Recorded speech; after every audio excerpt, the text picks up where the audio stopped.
Hi friends, मैं Amay sir. हम लोग ये नॉर्मल फॉर्म PAQ वाला करने वाले हैं। इसके पहले हम लोग ने एक सम किया हुआ है। ये सम थोड़े लेंदी होते हैं, लेकिन वैसे तो इजी है। इसके अंदर कुछ टेक्निक है, वो मैंने इसके पहले वाले सम के अंदर भी बताया है। अभी ये और एक एग्जांपल हम लोग लेने वाले हैं। ये पर्टिकुलर एग्जांपल जो है ये मुंबई यूनिवर्सिटी के अंदर मई 2022 को पूछा गया है। ओके, पर्टिकुलरली तो कभी भी पूछने दो। इस टाइप के सम्स बहुत सारे यूनिवर्सिटी के अंदर पूछे जाते हैं पर्टिकुलरली। तो यहाँ पे आप देखेंगे तो ये ए दिया हुआ है। अगर PAQ फॉर्म करना है आपको, तो सबसे पहले आपको करना क्या है, देखो PAQ फॉर्म के लिए हमें ये जो ए रहता है, ए इज इक्वल टू इसका फॉर्म ही वैसा रहता है। ए इज इक्वल टू IMAIN ऐसा रहता है।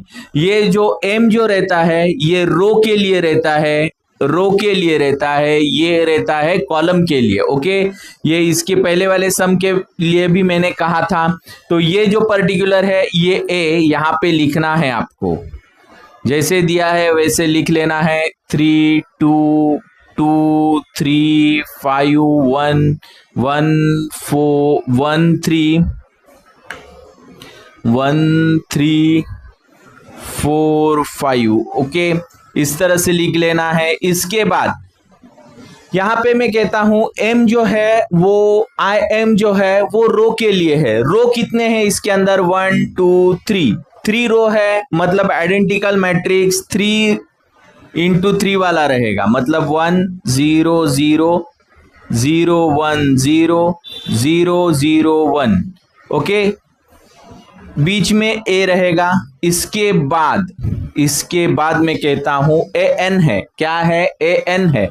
AN के लिए क्या रहेगा? कॉलम के लिए रहेगा। यहाँ पे आप देखेंगे 1 2 3 4 कॉलम कितने हैं? 4 कॉलम्स है। तो जो ये इस तरफ वाला ये AN वाला रहता है, या तो आप ए के दोनों तरफ में से ये साइड वाला आप ध्यान में रख सकते हो कि वो कॉलम के लिए। ओके, तो ये कॉलम के लिए रहता है।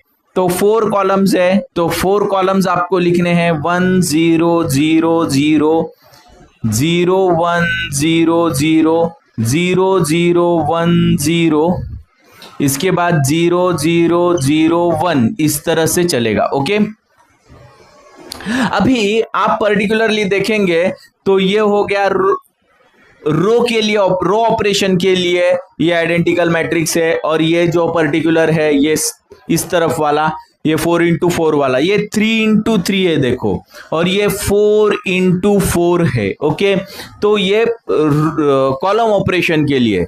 जब भी आपको रो ट्रांसफॉर्मेशन करना है तो इसके अंदर करना है, और जब भी आपको कॉलम ट्रांसफॉर्मेशन करना है तो इसके अंदर करना है, तभी रो वैसा ही रहेगा। ओके, तो इसका एक तरीका भी मैंने बताया। उसी तरीके से हम लोग ये भी पर्टिकुलर सम के अंदर जाएंगे और उसी तरह आप जाते हो, सॉल्व करते हो। देखो मैं क्या बोलता हूँ कि इसी तरह जाते हो, सॉल्व करते हो, तो आपके आंसर गलत होने का चांस बहुत कम होता है। ओके, तो यहाँ पे हम लोग पर्टिकुलरली यहाँ पे आपको गोल क्या है, देखो आपका गोल ये होना चाहिए कि राइट कॉर्नर में हमेशा मैं गोल लिख देता हूँ आपका।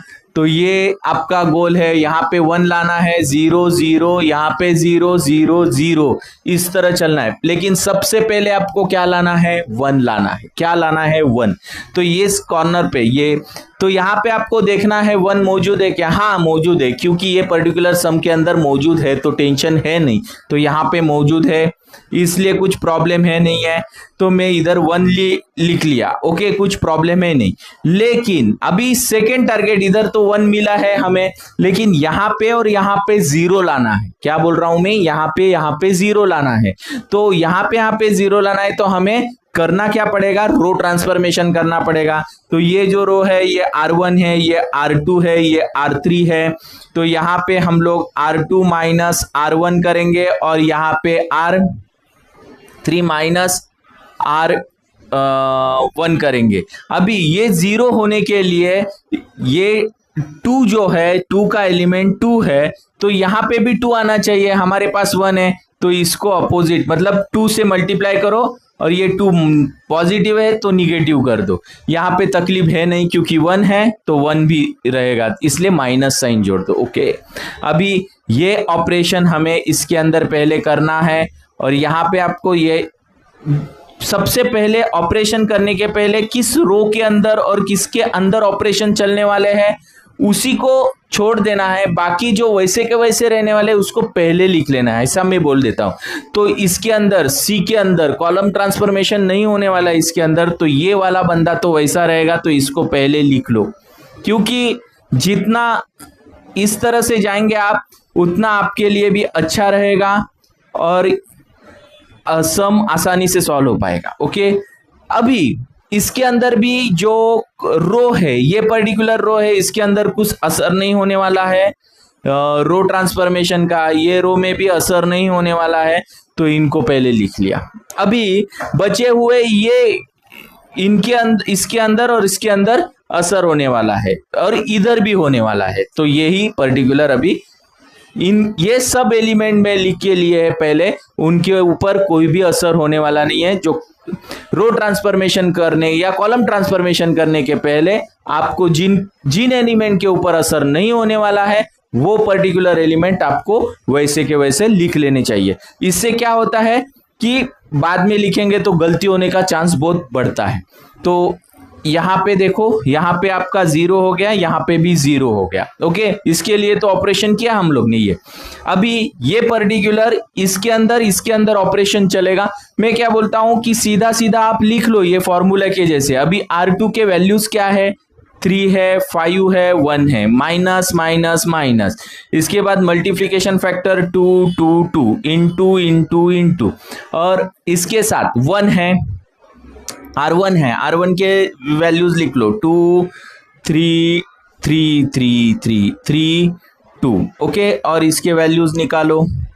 दूसरी चीज क्या है, ये हाँ 3 4 5 माइनस माइनस माइनस, इसके बाद 3 5 1 इज इक्वल टू और कैल्सी भाई का वाली है। देखो ये 3 माइनस 4 हो गए, तो यहाँ पे मुझे क्या मिलने वाला है, -1 मिलने वाला है। इसके बाद 5 माइनस 6 हो गए, तो यहाँ पे भी मुझे -1 मिलने वाला है। और यहाँ पे आप पर्टिकुलरली देखेंगे तो -3 मिलने वाला है। यहाँ पे आप पर्टिकुलरली देखेंगे तो ये पर्टिकुलर एलिमेंट के अंदर क्या मिलने वाला है आपको, बड़ा सा 0 मिलने वाला है। ओके, हाँ सॉरी, गलती किया है यहाँ पे मैंने। यहाँ पे आप देखेंगे तो ये थोड़ा मिस्टेक कैसा हुआ है, देखो मैंने क्या गलती किया है, C1 लिखना चाहिए, मैंने यहाँ पे सभी एलिमेंट C2 के लिखे हैं। ओके, तो ये थोड़ा क्या करना है, 2 3 और 2 जोड़ देना है। अभी हमारे आंसर्स देखो क्या आएंगे, ये आ जाएगा 3 - 2, तो ये हो गया 1। यहाँ पे आप देखेंगे तो 4 - 3, तो ये भी 1, और यहाँ पे आप देखेंगे तो 5 - 2, तो ये आ गया 3। मतलब इस तरह जाएंगे, -1 -1 -3, ये 1 1 1 3, इस तरह से मुझे ये करने से बेनिफिट क्या होता है, आप क्रॉस चेक भी कर सकते हैं और गलती का चांस नहीं रहता है। इसी तरह इसके अंदर भी करना है, तो ये तो काफी सिंपल होता है। इसके अंदर क्यों सिंपल होता है, क्योंकि ये जो फैक्टर है इसको मल्टीप्लाई, और यहाँ पे दोनों एलिमेंट 0 है, तो ये 0 होने के वजह से यहाँ पे आपको डायरेक्टली -2 लिख देना है और यहाँ पे -1 लिख देना है, जोड़ना है खाली इसके ये फैक्टर को। ओके, और बाकी के जो एलिमेंट है 1 तो वैसा ही रहेगा, आगे रहेगा तो ये 0 रहेगा, ये भी 0 रहेगा, ये 1 रहेगा। इस तरह से हम लोग चलेंगे। ओके, अभी यहां तक होने के बाद हमें करना क्या है, देखो ये होने के बाद हमें देखने से पता चल रहा है कि यहाँ पे मुझे 0 0 लाना है। हमें कंडीशन क्या दी गई है, ये 1 लाना है पहले, इसके बाद इसके नीचे 0 लाना है, बाद में 0 0 लाना है। कॉलम के अंदर। ओके, तो कॉलम ट्रांसफॉर्मेशन करेंगे हम लोग। तो कॉलम ट्रांसफॉर्मेशन के लिए देखो यहाँ पे मुझे 2 चाहिए, तो पहला कॉलम क्या है, C2 है, इससे C1 माइनस करना है, C3 है, उससे C1 माइनस करना है, और C4 है, उससे भी C1 माइनस करना है। लेकिन इसके मल्टीप्लीकेशन फैक्टर ये एलिमेंट से जोड़ देंगे आप, तो यहाँ पे -2 हो जाएगा, इसको देख के यहाँ पे -3 हो जाएगा, और लास्ट में अंत में ये 2 हो जाएगा। इस तरह से पहले लिख लेना है। सबसे पहली बात, जो एलिमेंट वैसे के वैसे रहेंगे उनको पहले लिख लेना है आपको। तो देखो यहाँ पे मैं रो ऑपरेशन करने वाला नहीं हूं, इसका मतलब रो वाला जो बंदा है, रो वाला एलिमेंट वाला जो ये है, ये मैट्रिक्स, इसको वैसा का वैसा पहले लिख लो, तो ही आपको 1 -2 -1 0 1 0 0 0 1 इस तरह से मैंने लिख के ले ली। अभी आप देखेंगे पर्टिकुलरली, तो ये कॉलम वाला जो एलिमेंट्स है, इसके अंदर ये फर्स्ट कॉलम तो वैसे का वैसा रहेगा 1 0 0 0। बाकी कॉलम के ऊपर असर होने वाला है, तो वो बाद में करेंगे हम लोग। Right hand left hand side क्या यहाँ पे आएंगे, यहाँ पे भी 1 0 0, ये कॉलम पे ऊपर कुछ असर नहीं होने वाला है। इसके बाद असर होने वाला है इनके ऊपर 0 0, ये सीधा 0 0 0, ज्यादा मेहनत नहीं करनी है इसके अंदर। अभी ये जो पर्टिकुलर एलिमेंट है, इनके ऊपर कुछ भी मल्टीप्लिकेशन मतलब सब्ट्रैक्शन या एडिशन का कुछ भी असर नहीं होगा, क्योंकि ये पर्टिकुलर जो एलिमेंट है ये 0 है। तो इनको वैसे के वैसे लिखने हैं, -1 -1 -3 1 1 और 3। ओके, अभी जो मेन वर्क है आपका, जो आपको करना है, तो आप यहाँ पे आप पर्टिकुलरली देखेंगे कॉलम ट्रांसफॉर्मेशन हो जाएगा, इसके अंदर एलिमेंट आ जाएंगे। तो मैं क्या बोलता हूँ, C1 के साथ जो भी फैक्टर जुड़ा हुआ है वो फैक्टर इधर आने वाले हैं। देखो जैसे कि यहाँ पे -2, यहाँ पे -3 और ये -2 चले जाएंगे। अभी आप देखेंगे तो इसके अंदर ये पोजीशन के ऊपर 1 है, तो 1 ही रहेगा। इसके बाद बाकी सब एलिमेंट 0 है, उसका मतलब ही नहीं है। 1 0 0 0 1। ओके, इस तरह से मुझे ये एलिमेंट मिल चुके हैं। अभी हम लोग का जो गोल था, 1 यहाँ पे था, इधर 0, यहाँ पे 0, यहाँ पे 0, ये हम लोग ने यहाँ पे एलिमेंट लाए हैं। इसके बाद हम लोग को यहाँ पे 1 चाहिए। ओके, मतलब ये पोजीशन के ऊपर, लेकिन शॉर्टकट मिल चुका है, ऐसा मैं बोल रहा हूँ। क्यों बोल रहा हूँ शॉर्टकट मिल चुका है, ये पर्टिकुलर सम के अंदर मुझे शॉर्टकट मिल चुका है, ऐसा मैं बोलता हूँ। क्यों? क्योंकि यहाँ पे आप जरा एक नजर डालेंगे तो आपके ध्यान में आएगा ये कंप्लीटली रो इसके जैसी ही है, मतलब इसकी फोटोकॉपी है, लेकिन इसको निगेटिव साइन है, इसको पॉजिटिव साइन है। तो खाली एडिशन करके ये रो खत्म हो जाएगी और मुझे यहाँ पे पहले 0 मिल जाएगा। इधर 1 लाने के पहले इसको 0 मिलता है, तो काफी अच्छा हो जाएगा। तो मैं इस शॉर्टकट का बेनिफिट उठा लेता हूँ। ओके, और इस तरह से सभी वक्त जाना तो ऐसे ही है, लेकिन शॉर्टकट मिलता है तो हमेशा हम लोग वो शॉर्टकट का यूज करेंगे। ओके, अगर नहीं करेंगे तो आपके 2-4 स्टेप बढ़ जाते हैं। ओके, तो इसलिए मैं बोलता हूं, मैं जो मेथड बता रहा हूं उसके अंदर शॉर्टकट भी आते हैं, तो शॉर्टकट का एडवांटेज उठाओ आप। तो यहाँ पे मैं क्या बोलता हूं, R2 जो है और R3 जो है, इनके साथ एडिशन कर देता हूं मैं। तो मेरा फर्स्ट क्राइटेरिया क्या है, जिसके अंदर कोई भी असर नहीं होने वाला है वो एलिमेंट वैसे के वैसे रहेंगे, मतलब हम लोग यहाँ पे कॉलम के ऊपर कुछ भी असर नहीं होने वाला है। तो ये तो पहले लिख लिए मैंने, 0 0 और 0 1 0 0 0 1 0 0 0 1 इस तरह से। लेकिन अभी जिनके ऊपर असर नहीं होने वाले, ऐसे रो में के अंदर जो एलिमेंट है इसके ऊपर असर नहीं होने वाला है, 1 0 0 0। ओके, आप देखेंगे तो यहाँ पे भी 1 0 0, इसके ऊपर असर नहीं होने वाला है। हम लोग ऑपरेशन करने वाले हैं R3 के अंदर, तो R2 के में भी कुछ असर नहीं होने वाला है, उनको पहले लिख लेता हूं मैं इस तरह से। यहां पे भी -2 1 0। अभी हमें जो रो ट्रांसफॉर्मेशन मतलब जो ऑपरेशन करना है R1 प्लस R3 वाला, तो वो यहां पे लिखूंगा मैं। तो ये हो गया 0। यहां पे एडिशन होता है क्योंकि यहां पे आप देखेंगे तो ये मेरा टेक्निक है -1 -3 -1, ये लिख के दिखाता हूं -1 -3 +1 +1 +1 हो जाएगा ना, सिंपल सी बात नहीं, सॉरी ये, हाँ ये एलिमेंट पहले रहेंगे तो 1 1 3 और ये हो जाएंगे -1 -1 -3, इस तरह से हो जाएंगे सिंपल।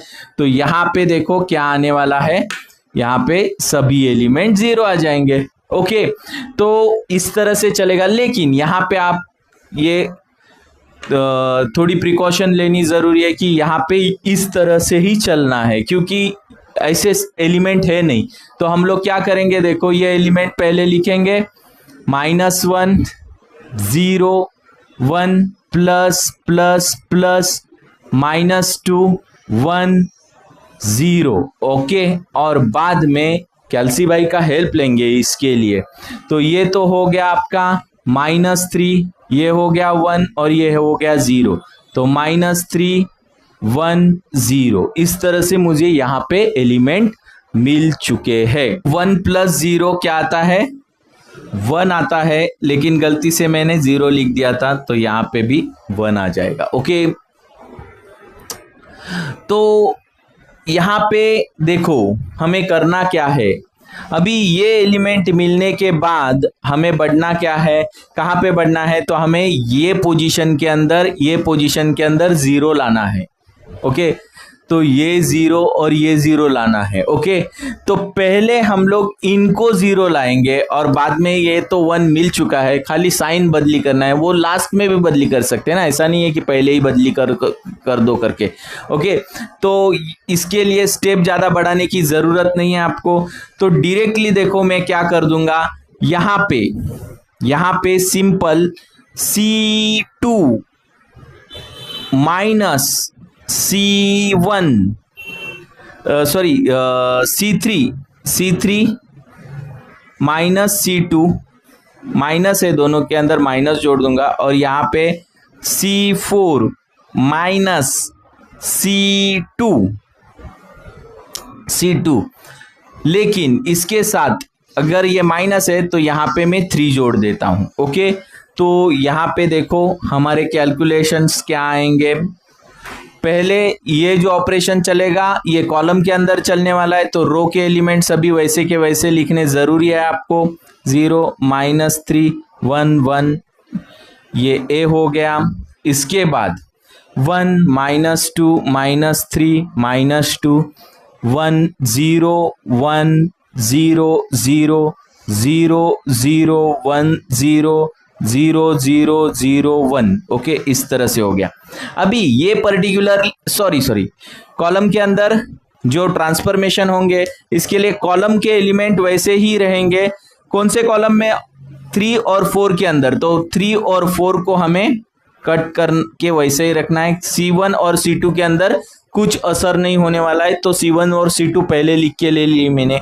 ओके, यहाँ पे भी देखेंगे आप तो ये 1 0 0, ये 0 -1 0, इनके ऊपर हम लोग ऑपरेशन नहीं करेंगे, इनके ऊपर करेंगे। तो ये पर्टिकुलरली वैल्यूज क्या मिलने वाले हैं, 0 0 0 0 0 0। क्योंकि हम लोग ने डायरेक्टली ये लिख दिया, इसका मतलब ही ये होता है कि ये एलिमेंट 0 मिलेंगे, इसके लिए तो किया हम लोग यहाँ पे। अभी यहाँ पे पर्टिकुलरली क्या एलिमेंट आने वाले हैं, यहाँ पे पर्टिकुलरली जो एलिमेंट आएंगे वो क्या आएंगे, देखो यहाँ पे हमें ये कॉलम ट्रांसफॉर्मेशन के ये लिखने पड़ेंगे। तो मैं यहाँ पे थोड़ा लिख देता हूँ, क्योंकि ऐसा करेंगे तो थोड़ा आपका गलती होने का चांस बहुत कम होता है। तो C3 के एलिमेंट -3 0 1 0, यहाँ पे माइनस साइन देना है, माइनस माइनस माइनस, और C2 के एलिमेंट लिखने हैं -2, इसके बाद 1 इसके बाद 0 0। ओके, और इनके वैल्यूज अगर आप निकालेंगे तो आपको देखो वैल्यूज क्या मिलने वाले हैं। तो ये जो वैल्यू मिलेगी मुझे वो -1 मिलने वाली है। यहाँ पे -1 मिलेगा, यहाँ पे 1 मिलेगा, यहाँ पे 0 मिलने वाला है। इस तरह से चलेंगे हम लोग। तो यहाँ पे -1, यहाँ पे थोड़ा क्रॉस चेक करना जरूरी बोलता हूँ मैं, क्योंकि गलती होने का चांस रहता है इस केसेस के अंदर। तो ये हो गया। इसके बाद सेम थिंग -2 -1 -1 1 0 ये हो गए। इसके बाद ये -2 0 0 1 माइनस माइनस माइनस माइनस, बाद में ये 3 3 3 3 रहेंगे और इसके एलिमेंट रहेंगे ये मल्टीप्लिकेशन में -2, इसके बाद 1 और ये 0 और यहाँ पे भी 0। इस तरह से एलिमेंट आ जाएंगे आपके। तो यहाँ पे पर्टिकुलरली आप देखेंगे तो ये एलिमेंट क्या बनता है, देखो ये होता है -2 माइनस माइनस ये +8 सॉरी प्लस ये 6 बनेगा। तो यहाँ पे मुझे 4 मिलने वाला है। यहाँ पे आप देखेंगे तो -3 मिलेगा, यहाँ पे 0 और यहाँ पे लास्ट में 1 मिलेगा। ओके, यहाँ पे 1 मिलेगा, यहाँ पे 0 रहेगा और इस तरह से एलिमेंट मुझे फॉर्म करके मिल चुके। एक स्टेप में हम लोग का आंसर आने वाला है, क्योंकि अचीवमेंट तो आ गया है हम लोग को। यहाँ पे तो 1 लाना है। ओके, और यहाँ पे हमारा खाली -1 मौजूद है। क्या है? -1 मौजूद है। तो मैं क्या करता हूं, देखो R2 को मैं क्या कर देता हूं, -1 से मल्टीप्लाई कर देता हूं, इंटू -1 से मल्टीप्लाई कर देता हूं। ओके, तो यहाँ पे आप देखेंगे तो ये लास्ट स्टेप है। ओके, अभी जिसके ऊपर असर नहीं होगा वो पहले वैसे के वैसे लिख के लेने हैं आपको। तो मैं यहाँ पे उसको पहले लिख के लेता हूँ, जिसके ऊपर असर नहीं होने वाले हैं वो। ओके, तो यहाँ पे देखो ये हो गया 1 0 0 0 -2 1 0 0 -1 -1 1 0 4 -3 0 1। ओके, इनके ऊपर असर नहीं होने वाला है। अभी जो रो है इनके ऊपर असर नहीं होगा वो भी लिख के लेता हूं, 1 0 0 0 ये हो गया 0 1 0 0 0 0 0 0। यहाँ पे आप देखेंगे तो यहाँ पे रो के ऊपर जिसके ऊपर असर नहीं होने वाले हैं वो पहले लिख के लेता हूं मैं, -3 1 1। ओके, ये रो के ऊपर असर होने वाला है तो इनके साइन चेंज होंगे। तो ये हो गया 2 1 0 2 1, -2 का साइन चेंज हो गया, लेकिन इसको प्लस है तो इसको माइनस देना जरूरी है। ओके, इस तरह से हमें आंसर मिल चुका है। लेकिन यहाँ पे थोड़ा मैं और एक बात बताना चाहता हूं जो बहुत इंपॉर्टेंट है। यहाँ पे मैंने R2 -1 कर दिया, R2 -1 कर दिया तो मेरे को ये मैट्रिक्स मिलता है। लेकिन अगर किसी ने सोचा ऐसा कि मैं C2 भी है ना, ये पर्टिकुलर ये R2 है जैसे वैसे ये C2 भी है, C2 -1 कर दूंगा तो नहीं चलेगा क्या? चलेगा ना, वही केस में भी आंसर आएगा।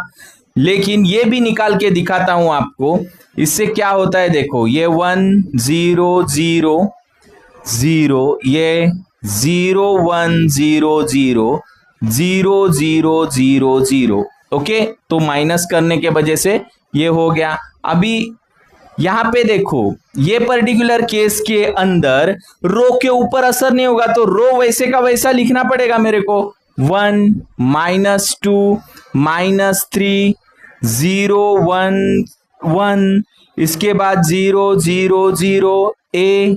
इसके बाद यहाँ पे आप देखेंगे तो ये 1 0 0 0 ये -1 -1 1 0, ये 4301। ओके, अभी जिसके साइन चेंज करने हैं उनके साइन क्या रहेंगे, देखो इसका साइन क्या हो जाएगा, प्लस मतलब ये 2 हो जाएगा, ये माइनस हो जाएगा, और यहाँ पे आपका वैल्यू क्या आने वाला है, 0 0। अभी देखो,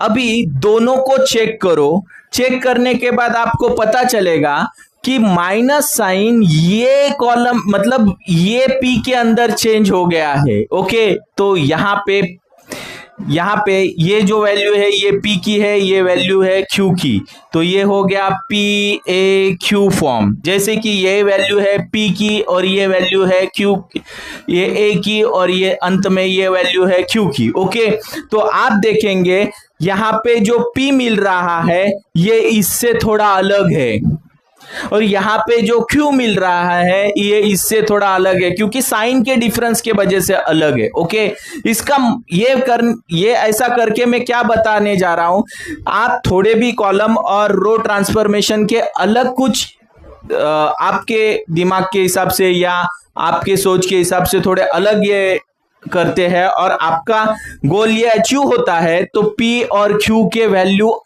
डिफरेंट मिलेंगे। क्या बोल रहा हूं, डिफरेंट मिलेंगे, या तो आपके बुक से मैच नहीं होंगे या किसी ने सॉल्व किया है उससे मैच नहीं होंगे। इसका मतलब ये होता नहीं है कि आपका सम रॉन्ग है करके, समझ रहा हूं। इसके लिए मैंने ये डिफरेंस बताने के लिए ये 2 अलग अलग स्टेप, बल्कि मेरा आंसर यहां पे आ रहा था लेकिन मैंने ये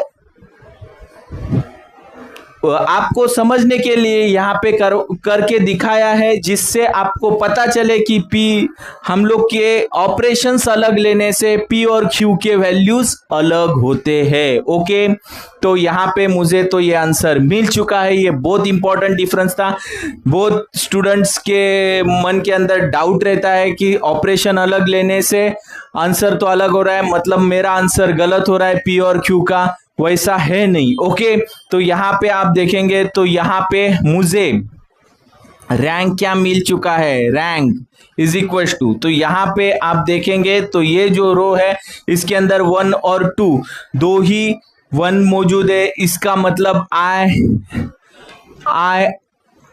2 हो गया है, मतलब रैंक आपका 2 हो गया है यहाँ पे। ओके, रैंक आपका क्या हो गया है, 2 हो गया है। ओके, तो आप इसका स्क्रीनशॉट ले लो।